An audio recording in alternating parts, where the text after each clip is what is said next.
আপকি আদালতে film star Anil কাপুরের ওপর অভিযোগ হলো যে ইনি রোল পাওয়ার জন্য যা খুশি তাই করতে পারেন। অনিল জি, অনেক ঘোরাঘুরি আপনি স্টুডিওতে করতেন, কিন্তু রোলের জন্য আমি শুনেছিলাম যে জিপি সিপ্পি জি কোনো সিনেমা তৈরি করছিলেন, ওটার জন্য আপনি পুরো চেস্টের লোম সেভ করে ফেলেছিলেন।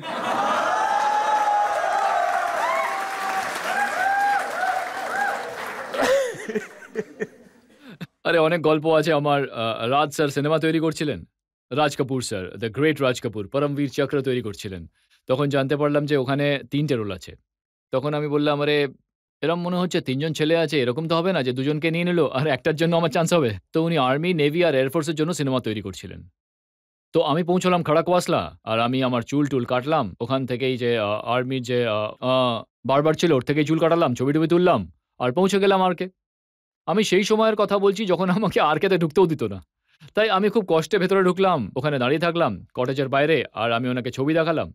উনি ছবিগুলো দেখলেন আর তারপর উনি আমাকে, ওই ছবিটা হয়ইনি। এমন অনেক ছবি করেছি যেগুলো হয়তো তৈরিই হয়নি, কিন্তু উনি বললেন যে আমার ছবিতে কাজ দেব। উনার ওই বক্তব্যটাই আমার জন্য অনেক বড় ব্যাপার।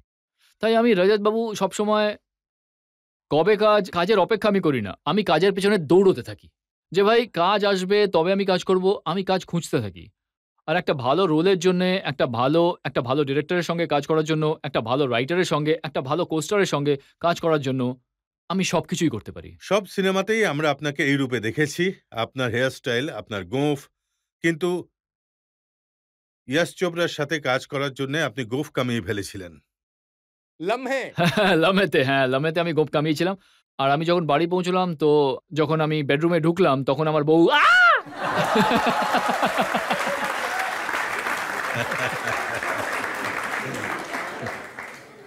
আর প্রচুর মার খেয়েছিলাম আমি সেই সময়। আমার যারা ফ্যান ছিল তারা খুবই ডিসঅ্যাপয়েন্টেড হয়েছিল। কারণ আমার গোঁফটাই ছিল আমার ট্রেডমার্ক, আর নিজেকেই বললাম যে, "ভাই তুই এটা কেন করলি? এভাবে গোঁফখানা তোকে ভালো দেখাচ্ছে না, বিনা গোঁফে।" তাই আমি ভেতরে আমি এটাই ভাবছিলাম যে ভাই যদি আমাকে একটা বড়সড় ক্যারিয়ার বানাতে হয়, তাহলে আমাকে এই ধরনের সিনেমা করা উচিত যেগুলো সবার মনে থাকবে। আর লোকেরা আজকেও লম্হেকে মনে রেখেছে। লম্হে যেরকম সিনেমা, যেটাতে আমি গোঁফ কামিয়ে ফেলেছিলাম, বিরাসত করেছি, 1942 লাভ স্টোরি, পরিন্দা করেছি। এই সমস্ত সিনেমাগুলো লোকেরা দেখে। ওই সময় এমন কিছু জিনিস করেছিলাম যেগুলো লোকেরা অ্যাকসেপ্ট করেনি। পরিন্দার ব্যাপারে বলতো, 42 র ব্যাপারে বলতো যে ওগুলো নাকি হিটই করে। লম্হেকে ফ্লপ বলতো।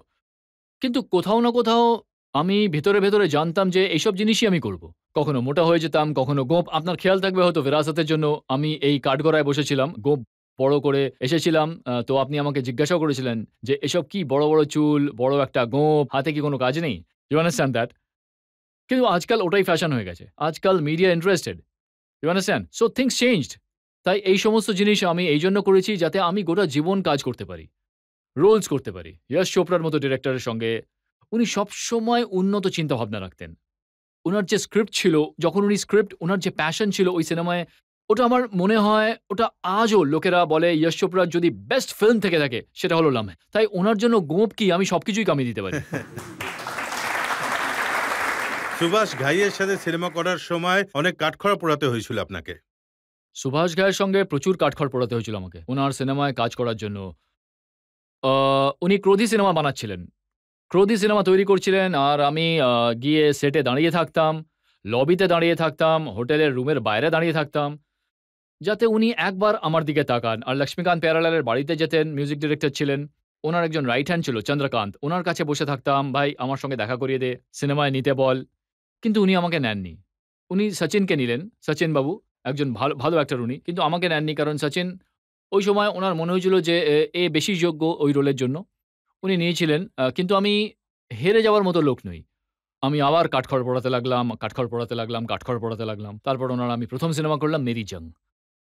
আর 'মেরি জং' এর কারণে আমি সুনিতাকে বিয়ে করলাম।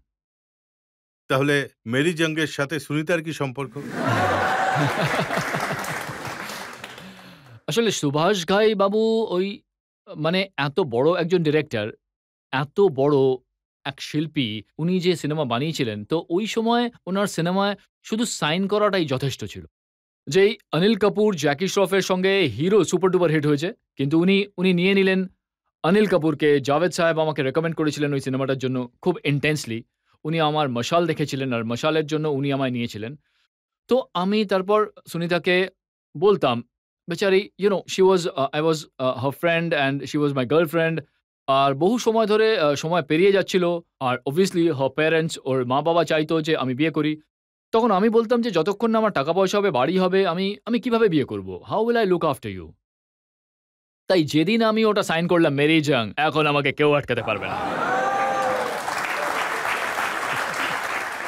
এবার আমার কাছে গাড়িও থাকবে, বাংলোও হবে, সব কিছুই থাকবে। বললাম ডান সুনিতা, কাল সকালে বিয়ে করব। সত্যি রয়েছে স্যার। আমি বললাম হয় কাল সকালে, না হলে কোনোদিনই না। তো বেচারি খুব তাড়াতাড়ি 15-20 মিনিটে 2-3 ঘন্টায় মেহেন্দির লোক, এটা ওটা পুরো অ্যারেঞ্জ করেছিল। আর আমার ওই 12-13 জন লোক ছিল। আমি বিয়ে করলাম। আর কখনো কখনো লোকেরা ধুমধাম করে বিয়ে করে, সেটাতে কোটি কোটি টাকা খরচ করে, হাজার হাজার কোটি কোটি টাকা খরচ করে, আর 2 বছরের মধ্যে তাদের বিয়ে বিয়ে ভেঙে যায়। বুঝে গেছেন আপনারা। তাই হৃদয়ের সঙ্গে হৃদয় মিলে গেল। আর বিয়ে যেটা আছে সেটা তো marriages are made in heaven. আর মেরি জাং এর কারণে আমি ওর সঙ্গে বিয়ে করি। তাহলে সুভাষ ঘাইয়ের সাথে মেরি জাঙ্গের পরে আপনি আরো 5টা সিনেমা করেছিলেন। কর্মা, তারপর আমি রাম লক্ষণ করেছিলাম, তারপর আমি তাল করেছিলাম, তারপর যুবরাজ করেছিলাম, তারপর ব্ল্যাক অ্যান্ড হোয়াইট করেছিলাম। অনেক কাজ করেছি ওনার আর সঙ্গে। রাম লখনের মাই নেম ইজ লখনের ডান্সটা তো বাম্পার হিট ছিল। আরে ভাই,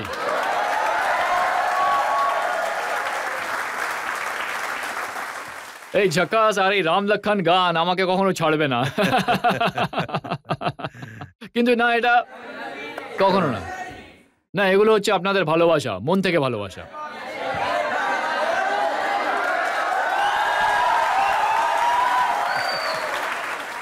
আরে কাঠগড়ায় আমার মনে হয় না আজ পর্যন্ত কেউ ডান্স করেছে বলে। Actually, I came here because I am a die-hard fan since my young age. আমি এটা জিজ্ঞাসা করতে চাইছি যে আপনি যে স্ট্রাগলের দিনগুলো দেখেছিলেন, আজকালকার যে ইয়ংরা আছে তারা ভাবে যে মিডিয়াতে খুব তাড়াতাড়ি এন্ট্রি করলেই সাকসেসটা খুব তাড়াতাড়ি পাওয়া যায়। তাই আমি চাই যে আমার স্টুডেন্টদের আপনি বলুন সাকসেস পাওয়ার জন্য কি করা উচিত। There is not no shortcut to success. আপনি আমার প্রশ্নের উত্তর নিজেই দিয়ে দিলেন। There is no shortcut. না, I keep telling আপনি একটু এক্সপেরিয়েন্স শেয়ার করুন যখন না, আপনার আমার এরকম মনে হয় যে পরিশ্রম। সি প্রবলেম কি হয় জানেন তো, কখনো কখনো লোকেরা বলে হয়ে যায়। আমার ভাগ্য ভালো থাকলে তাহলে হয়তো আমি পাবো। ভাগ্য খুবই জরুরি, ডেস্টিনিও হয়, এসব জিনিসও হয়ে থাকে। কিন্তু আমার এরকম মনে হয় যে ওটার জন্য ওয়েট করা উচিত না। দ্যাট ভাগ্য, lakh should be a bonus. But I think there is no shortcut. It's only hard work, hard work, hard work and preparation. Anil, আপনি লোকজনদের বলে দিন, না হলে আমি বলে দিচ্ছি যে একটা সময় এরকমও ছিল যখন পার্টিতে যাওয়ার জন্য, বিয়েতে যাওয়ার জন্য ভাড়া করা স্যুট পরে যেতেন। স্যার, আজ তো আপনি আমাকে খুব এক্সপোজ করছেন। এটা আপনার বন্ধু গুলশান গ্রোভার বলেছিলেন। গুলশান গ্রোভারকে তো আমি বম্বে গিয়ে ধরছি বেটাকে। হ্যাঁ, এটা কি আমার অবভিয়াসলি জামা কাপড় দরকার পড়তো, ভালো জামা কাপড় দরকার পড়তো। তখনকার দিনে এখানে আজকাল যে স্টাইলিশ থাকে তারা থাকতো না। আমাদের তো আজকাল স্টাইলিশ লোকেরা স্টাইল করে দেয়, ব্যাপারটা পাল্টে গেছে। যেমন আপনি বললেন যে সোশ্যাল মিডিয়া এসে গেছে, ইনস্টাগ্রাম, ফেসবুক, টুইটার, এইসব জিনিস এসে গেছে। তাই ওগুলোর জন্য আমরা ছবি, টাইম ওয়েস্ট প্রচুর হয় এইসব জিনিসে। এটাও বলছি, এত টাইম ওয়েস্ট করো না, পরিশ্রম করো, কাজ করো। তাই জামা কাপড় পরার দরকার পড়তো। তখন আমার একজন কাচিন্স নামের একজন ছিল, একজন আজও আছে বন্ধু আমার। ওর কাছে আমি গিয়েছিলাম আর ওকে বললাম যে আমাকে কিছু জামা কাপড় দাও। তখন ও আমাকে বললো, আমার মনে হয় তোর শুধু সঞ্জয় দত্তের জামা কাপড়ই ফিট হবে। তাই সঞ্জয় দত্তের কিছু স্যুটস তৈরি হচ্ছিল রকির জন্য, আর ওর কিছু পার্সোনাল। তো আমি ট্রাই করলাম আর আমার ফিটও হয়ে গেল। ওই সময় সঞ্জয় দত্ত, আমার বডি আর সঞ্জয় দত্তের, এখন তো বডি আমার থেকে বেটার ওর। ভালো বডি, ও ভালো বডি বানিয়েছে। আমার বডি কখনো ওর মতো হয়নি, কিন্তু ওই সময় আমি একটু আধটু অল্টার করে ওর জামা কাপড় আমার ফিট হয়ে গেল। আর তাই একদম ভাড়ার জামা কাপড় ছিল না, কোনো একজন বন্ধু আমাকে ওটা দিয়ে দিয়েছিল। কোনো ভাড়া দিইনি, ও ফ্রিতে দিয়েছিল। কিন্তু হ্যাঁ, আমি সঞ্জয় দত্তের জামা কাপড় পরে ঘুরে বেড়াতাম। So Slumdog was your hit film. So you were first time for the Oscars that time. So sir, have you ever expected that you've been there? What was your experience for the Oscars? এখন স্ল্যামডগের নাম করতে ইংলিশে প্রশ্ন করা শুরু হয়ে গেছে। তাহলে আপনি এর আগে আমাকে জিজ্ঞেস করতে চাচ্ছেন যে স্লামডগের অস্কার স্টেজে আমি যখন গেলাম, তখন স্টেজের উপরে গেলাম, তখন আমার ফিলিং কি ছিল? দেখুন, আমার মনে হয় যে পুরো পৃথিবীতে যে যাই করুক না কেন, যে শিল্পী হোক না কেন, যে কোনো শিল্পী হোক, স্পেশালি অ্যাক্টর হোক, ডিরেক্টর হোক, ফিল্ম ইন্ডাস্ট্রির পৃথিবীর যে কোনো কোণায় থাকুক না কেন, তার শুধুমাত্র একটাই আশা থাকে যে ও অস্কার স্টেজে যাবে। ঠিক বলছি তো? তাই I think that is one of the greatest moments of any actor's life, anybody's life, to be a part of a film. আমি একটা ছোট অংশ ছিলাম ওই সিনেমাটার। কিন্তু আমি ওই সুযোগটা পেলাম যে অস্কার স্টেজে আমি উঠবো আর দাঁড়িয়ে থাকবো। So that was the greatest feeling. ওটা মরার সময় পর্যন্ত ওই ফিলিং আমার ভেতরে থাকবে। আর পুকারের জন্য আপনি যে ন্যাশনাল অ্যাওয়ার্ড পেলেন সেটা স্মৃতিও তো থাকবে। National award, as you know, আমার খুবই কাছের সিনেমা একটা। Matter of fact, I feel one of the most underrated films, Pukar. And ওই সময় অতটা সাফল্য পায়নি যতটা পাওয়া উচিত ছিল। কারণ ওই সময় ওই ঋতিক রোশনের কাহো না প্যায়ারাটা রিলিজ করেছিল। তখন ওই সিনেমাটা খুবই বড় হিট ছিল। আর আমাদের সিনেমাটা একটু অতটা ভালো হয়নি। কিন্তু যখন আমি ন্যাশনাল অ্যাওয়ার্ড পেলাম, সো আই ফেল্ট রিডিমড। আমার মনে হলো যে না ভাই, পরিশ্রমের ফল সবসময় মিষ্টিই হয়। আর এত বছর পরে যখন আপনার মেয়ে ন্যাশনাল অ্যাওয়ার্ড পেল, স্যার এর থেকে ভালো আর কী বা হতে পারে? আমার মনে হয় ওই মোমেন্টটা আমার কাছে অস্কারের থেকেও বেশি ছিল। সত্যি বলছি আপনাদেরকে। যখন আমি সোনমকে হাঁটতে দেখলাম, ও গেল, স্টেজের উপরে গেল, আর ওই আমাদের ভারতবর্ষের প্রেসিডেন্ট প্রণব মুখার্জি স্যার, যাকে আমি খুব শ্রদ্ধা করি, উনি যখন ওকে সার্টিফিকেটটা তুলে দিল, ভীষণই আনন্দ হলো। আমি খুব খুশি হয়েছিলাম।